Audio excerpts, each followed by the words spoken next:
अ, ये थोड़ा बीच में वीडियो कट गया था बेटा, तो जब मैं ये इसको डिलीट कर रहा था उसके बाद मैंने इसके केस करने थे। देखिए मैंने केस लिख दिए हैं। तो हमने निकाला I is equal to epsilon upon R plus R by n. ठीक है जी। अब केस 1 में क्या करेंगे, सपोज हमारा ये वाला जो R है, हमने पहले बोला ना n आइडेंटिकल सेल, अगर हमारे पास n आइडेंटिकल सेल है और उसमें एक्सटर्नल रेजिस्टेंस ग्रेटर देन है R बाई एन से, यानी कि जितने भी सेल हैं उनका जो इंटरनल रेजिस्टेंस है उससे ज्यादा है हमारा एक्सटर्नल रेजिस्टेंस। अगर R is far greater than R by n तो हम क्या करेंगे, इस वाले चीज को नेग्लेक्ट कर देंगे। So I is equal to epsilon by R। और अगर हमारा R by n far greater than capital R है तो फिर क्या होगा, R कैंसिल आउट हो जाएगा, तो I equal to n epsilon by R आ गया। तो इससे हमें क्या पता लगता है बेटा, नाउ वी नो कि अगर सपोज हमें क्वेश्चन आता है, न्यूमेरिकल आ रहा है एक, कि we have an identical cell जिनकी वैल्यू है अपसाइलम, दूसरी की अपसाइलम, तीसरी की अपसाइलम, चौथी की epsilon, similarly identical resistance, and we want to find maximum current in case of ये जो पैरेलल कॉम्बिनेशन है। देन क्या करेंगे, अगर आपको मैक्सिमम चाहिए तो आप इंटरनल रेजिस्टेंस ज्यादा लो, एक्सटर्नल कम लो। बट अगर क्वेश्चन में कहा गया कि नहीं उनको आपको सीरीज में लगाना है, तो अगर आप उनको सीरीज में लगा रहे हो तो आपको कैपिटल आर ज्यादा लेना पड़ेगा, क्योंकि पिछले वाला जस्ट रिकैप करो, जस्ट पीछे वाला टॉपिक जो अगर आपने लिखा है तो उसमें कैपिटल आर जब बड़ा था तो यहाँ एन आया था, यहाँ पे स्मॉल आर बड़ा है तो यहाँ पे एन आया है। तो ये फर्क है। इस सीरीज के केस में एक्सटर्नल रेजिस्टेंस ज्यादा होना चाहिए और पैरेलल के केस में आपका इंटरनल रेजिस्टेंस ज्यादा होना चाहिए। ठीक है जी। चलिए देखिए इसको,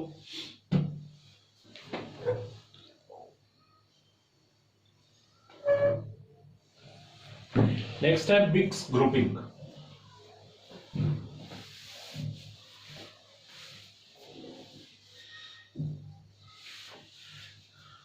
मिक्स ग्रुपिंग देखते हैं, अभी हटा रहा हूं इसको मैं।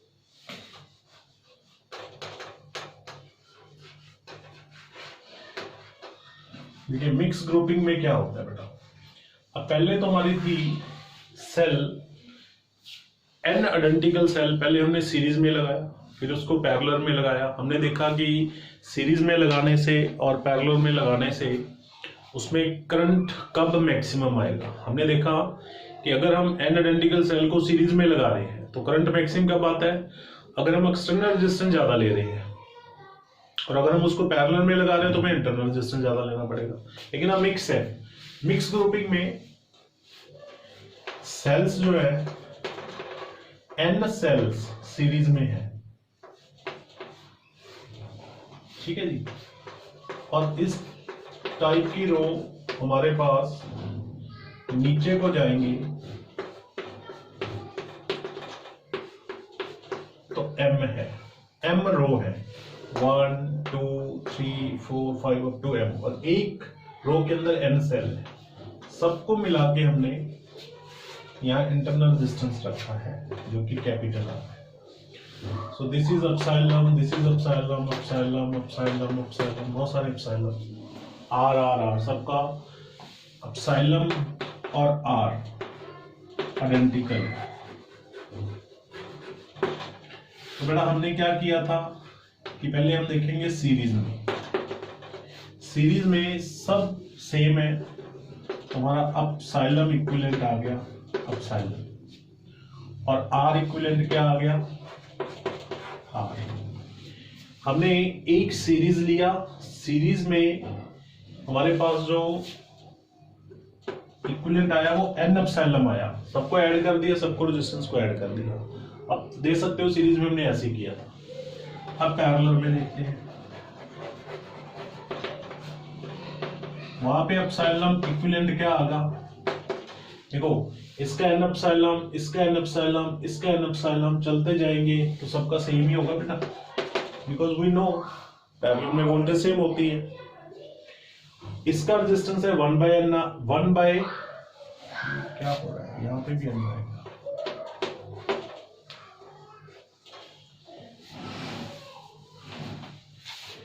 ठीक है बेटा, क्योंकि ये सीरीज में है ना, तो n एप्सिलॉन n r, मैंने सिंपल n नहीं लिखा था दोनों में, मैंने ठीक कर दिया।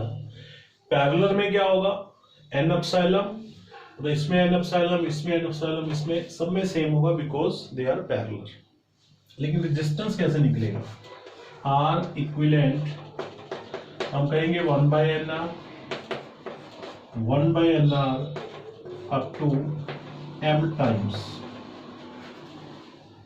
हमारा R इक्विवेलेंट आ गया बेटा, सिंपल R लगाएंगे तो ये आ जाएगा nr/m, ठीक है। तो मिक्स ग्रुपिंग में करंट क्या होगा, n epsilon upon capital R plus nr/m, so this is our current in mix grouping. अच्छा, मिक्स ग्रुपिंग में क्या होता है बेटा, अब यहाँ पे अब तो नहीं आता लेकिन पहले आता था, ये टॉपिक था हमारे सीबीएसई में, मैक्सिमम पावर थ्योरम। तो मैक्सिमम पावर थ्योरम क्या कहती है कि इस सर्किट में करंट मैक्सिमम कब होगा, तो बेटा याद रखना मिक्स ग्रुपिंग में करंट मैक्सिमम कब होगा, जब कैपिटल R आपका स्मॉल r के इक्वल होगा। देखिए अगर एक्सटर्नल रेजिस्टेंस आपका इंटरनल रेजिस्टेंस के बराबर है तो करंट मैक्सिमम होता है। फिलहाल हमें इस लेवल पे इतना ही पता है, पहले हमें इसको प्रूव करना होगा, ठीक है, कि करंट मैक्सिमम कब होता है, जब R equal to small r। इस चीज को प्रूव करेंगे, इसे कहते हैं मैक्सिमम पावर थ्योरम। मैं लिखूंगा नहीं, कंफ्यूज हो जाओगे आप, सिलेबस में नहीं है चलो हमारे, ठीक है, लेकिन आप इसको निकाल सकते हो कैसे, I मैक्सिमम कब होगा, जब R प्लस nr/m मिनिमम होगा, ठीक है, तो उसकी मिनिमम की कंडीशन लगाएंगे जब तक हमारे पास R equal to small r आ जाएगा, तो ये हमारा I मैक्सिमम हो जाएगा। अगर मिक्स ग्रुपिंग में लगाना है तो हमें ऐसा करना होगा बेटा, ठीक है जी। चलिए देखिए इसको, इसके बाद हम देखेंगे अपना व्हीटस्टोन ब्रिज वाले, किरचॉफ लॉ व्हीटस्टोन ब्रिज। उसमें भी कई बच्चों को दिक्कत होती है, लीजिए स्क्रीनशॉट लीजिए,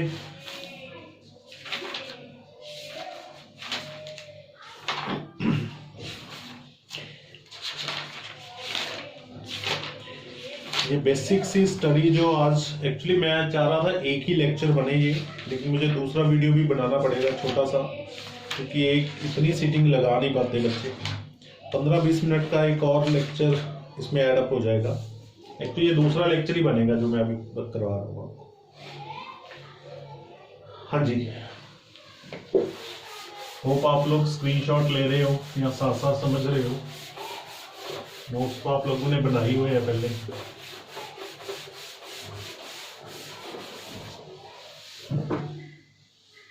जिनकी कोई क्लास पहले मिस हो गई होगी ना, तो इन क्लासेस का आप बेनिफिट उठा सकते हो।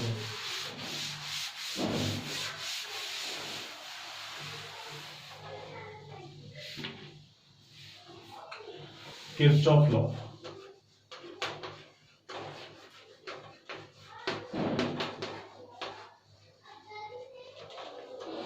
एक्चुअली मैं वो नंबरिंग काउंटिंग भूल गया कि हमारा पुराना कौन सा चल रहा था, कोई मान नहीं, लेट्स सी 3-4 टॉपिक है हमारे।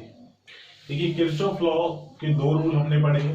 एक फर्स्ट, जिसे हमने जंक्शन रूल कहा है या किरचॉफ फर्स्ट रूल भी कहते हैं। इसमें हमने क्या बोला था कि एक पॉइंट है, अगर उसमें कहीं से करंट आ रहा है I1, I2, I3 और एक जगह से करंट जा रहा है, हम कहेंगे sum of current entering is equal to current of leaving. जितना करंट इस पॉइंट के पास आया उतना ही निकल गया, तो इसीलिए इस जंक्शन पे कभी भी कोई करंट नहीं रहेगा। इस जंक्शन पे नेट करंट आपका हमेशा जीरो ही रहेगा, क्योंकि जितना आया बेटा उतना ही निकाल दिया इसने, रखा ही नहीं पास में। ठीक है, जब पास ही नहीं रखा तो भी बचेगा क्या, कुछ नहीं बचा। दूसरा रूल,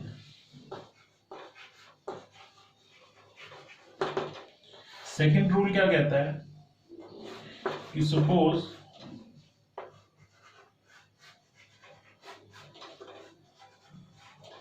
ये हमारे पास कोई ईएमएफ है, यहाँ पे ये रेजिस्टेंस है R1, R2, R3। तो सेकेंड रूल के अकॉर्डिंग इस पूरे लूप में, इसे लूप रूल भी कहते हैं बेटा। ये पूरा लूप जो है, देखो मोस्ट ऑफ द प्रॉब्लम रहती है यहाँ पे।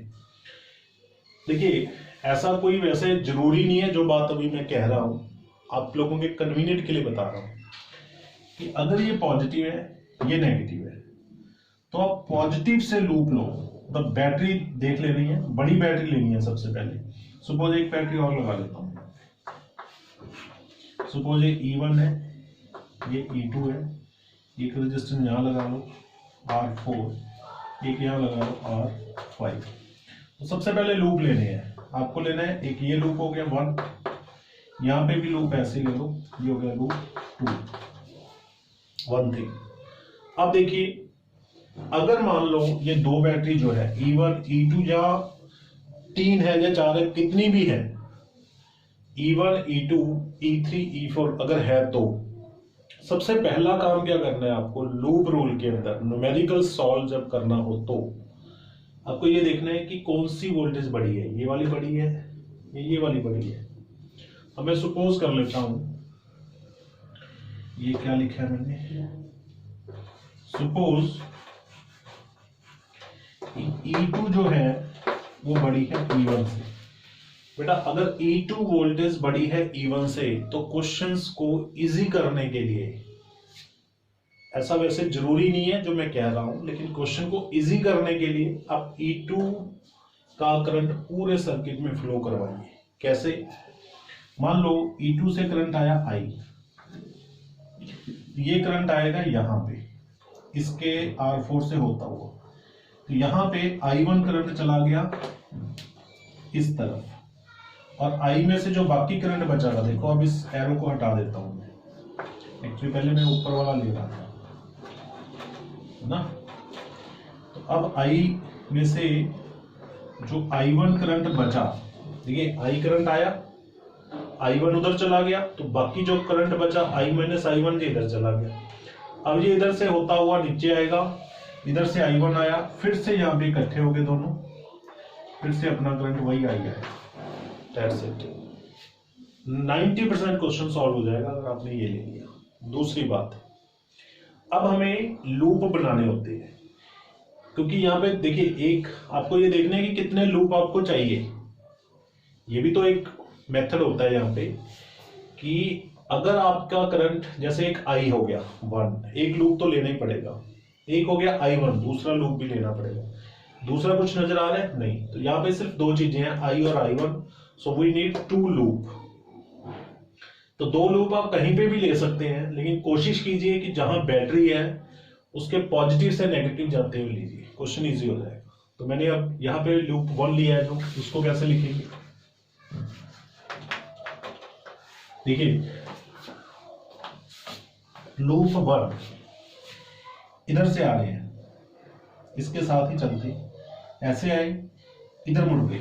अब नीचे से करंट जा रहा है ऊपर की तरफ, आप जा रहे हो नीचे की तरफ, तो दोनों एक दूसरे के अपोजिट है। तो यहाँ पे आप लिखोगे I minus I1 into R1। Remember negative कब लेना है, जब लूप नीचे आ रहा है करंट ऊपर जा रहा है, दोनों एक दूसरे के साथ अपोजिट है। ठीक है, अब फिर लूप हमारा चला गया इधर, लूप भी इधर है करंट भी इधर है, तो हमारा हो गया I1 R2। अब लूप यहां से होता हुआ ऊपर गया, लूप ऊपर है, करंट ये घूमता हुआ इधर आ रहा है, ये करंट आ रहा है इधर, लूप जा रहा है ऊपर, टक्कर होगी फिर से। अगर फिर से टक्कर होगी तो यहाँ पे फिर से नेगेटिव लगाएंगे, क्या I minus I1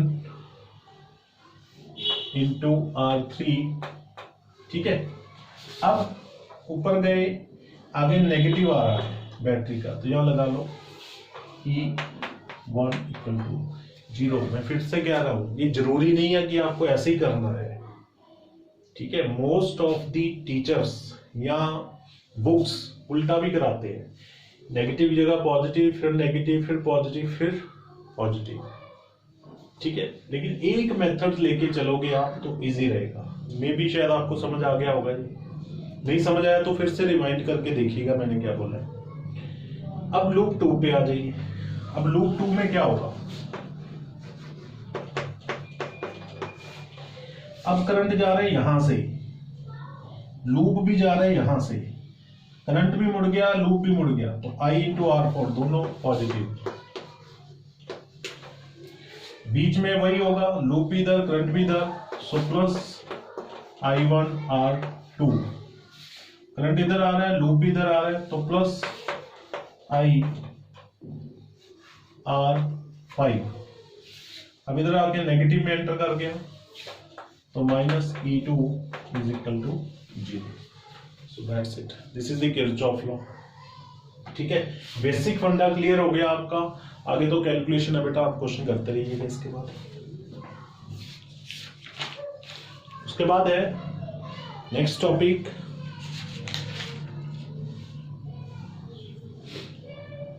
Wheatstone bridge principal.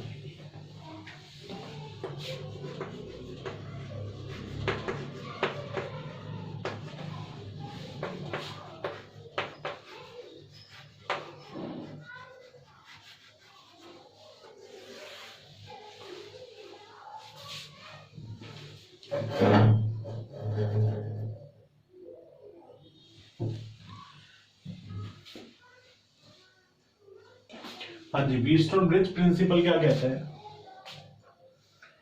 कि सपोज इस टाइप का एक ब्रिज है हमारे पास,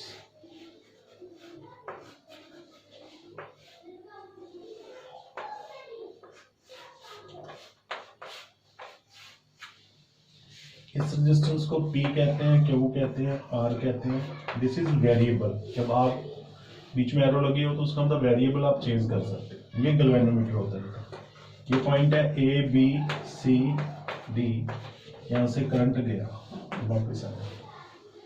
देखिए क्या होगा इसमें, ये आपकी बैटरी है E, करंट है I, यहां से I1 करंट इधर गया I माइनस I1 इधर गया गैल्वेनोमीटर का करंट, तो ये आपका आ गया इधर I1 माइनस IG नीचे आ रहा है, इधर ये आ रहा है,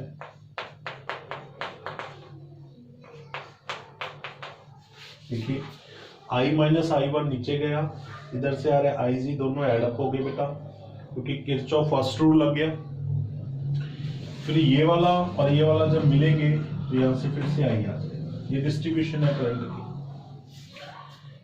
तो व्हीटस्टोन ब्रिज ने क्या कहा था, according to Wheatstone bridge principle, if इस जगह पे और इस पॉइंट पे पोटेंशियल सेम है, अगर V और D का पोटेंशियल सेम है, तो कहते हैं बेटा जो बीच में करंट जा रहा है वो जाएगा ही नहीं। क्यों जाएगा, करंट जाता है हायर पोटेंशियल से लोअर पोटेंशियल। यहाँ पे मैं IG नीचे क्यों लेके जा रहा हूँ, गैल्वेनोमीटर करंट नीचे क्यों लेके जा रहा हूँ, क्योंकि मुझे B पे हाई पोटेंशियल दिया हुआ है, D पे कम पोटेंशियल दिया हुआ है। बट अगर ये दोनों बराबर है तो करंट जाएगा ही नहीं, मैं कह दूंगा IG 0। Most of the numerical इससे होते हैं।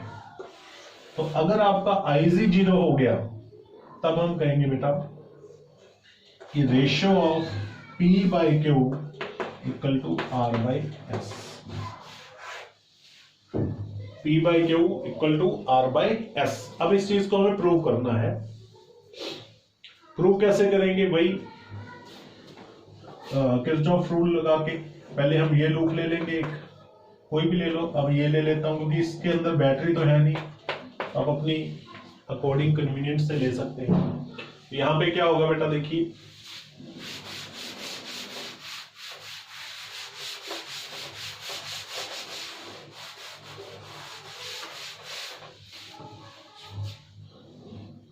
तो लूप 1 लीजिए पहले।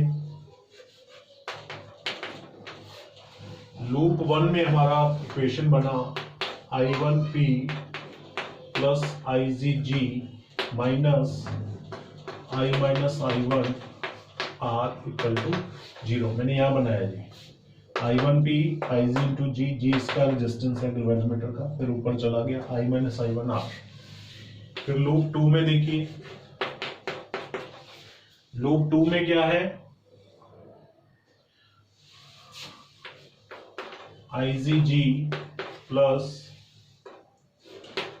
I minus I1 plus IG into S minus I1 minus IG into Q equal to 0। ये यहां से ले लिया IG into G I minus I1 plus IG into S minus करके I1 minus IG into Q equal to 0। ये दो loop ले लिए बेटा हमने। अब अकॉर्डिंग टू कंडीशन, कंडीशन क्या कहती है, if potential B and D are same, तो हमने IG की वैल्यू को 0 पुट करना है। IG 0 लेके ये चीज लेके आ गई, तो पहले हम इस इक्वेशन में पुट करेंगे, फिर इसमें इक्वेशन पुट करेंगे। तो फर्स्ट में जब IG को 0 पुट किया तो क्या आ गया, I1P माइनस, देखिए ये तो 0 हो गया, ये माइनस है, इस वाली टर्म को दूसरी तरफ ले जाओ R, यहां से P बाई R निकाल लो आप, ये आया। और दूसरी इक्वेशन से सिमिलरली ये 0 हो गया, ये 0 हो गया, I minus I1 into S, बेटा IG 0 हो गया तो I1 Q नेगेटिव था, दूसरी तरफ ले गया मैं,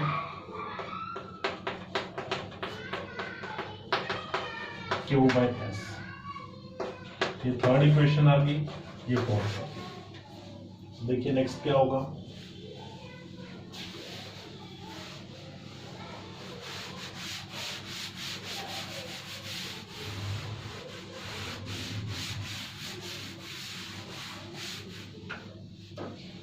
तो फ्रॉम थर्ड एंड फोर्थ,